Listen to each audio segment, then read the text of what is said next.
Même si le département des Yvelines est principalement tourné vers la grande culture céréalière, il existe encore une centaine d'éleveurs de moutons, de chevaux, de poules et de vaches. Ce sont principalement des vaches laitières Primohlstein, comme celle de la ferme de Viltin, une histoire de famille qui dure depuis maintenant 70 ans.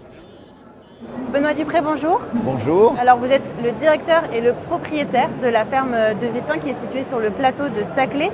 Quelle est l'histoire de cette ferme? Alors, c'est une ferme, d'abord la ferme de mes grands-parents, mes parents, et puis ma sœur et moi, on dirige actuellement la ferme de Viltin. C'est une ferme laitière, surtout depuis 1970, où mon père a installé ce grand troupeau laitier. Et avec le lait de nos vaches, on fabrique des yaourts et des fromages blancs. Et donc vous avez démarré, vos grands-parents ont démarré avec combien de vaches? Il y avait 100 vaches.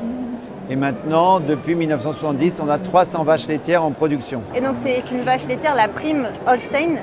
Je ne sais pas si je le prononce correctement. Oui, oui. Primohlstein. C'est une vache bien française, mais on lui a donné un nom avec une consonance anglaise parce que ça se vend mieux à l'exportation. Et pourquoi cette race-là? Parce que c'est la race qui est la plus laitière, celle qui produit le plus de litres de lait. C'est une vache qui est facile à élever aussi. Voilà, il y a 2,5 millions de vaches Primohlstein en France. Fort de ses 70 ans d'expérience, la ferme de Viltin a remporté 3 médailles au concours général agricole cette année au Salon de l'Agriculture, notamment 2 médailles d'argent, une pour le yaourt à la framboise et une pour le petit Saclay à la fraise.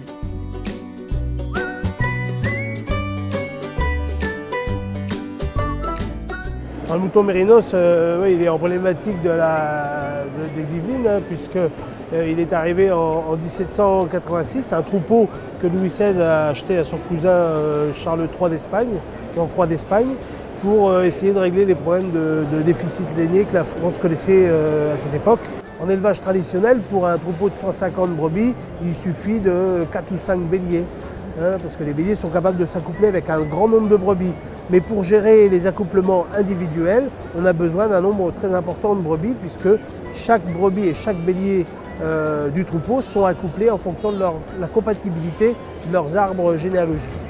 Et si vous voulez en savoir plus sur le mouton mérinos de Rambouillet, rendez-vous les 23 et 25 mars à la Bergerie nationale pour la fête de la tonte et de la laine. Ce sera également l'occasion de découvrir le travail des chiens bergers.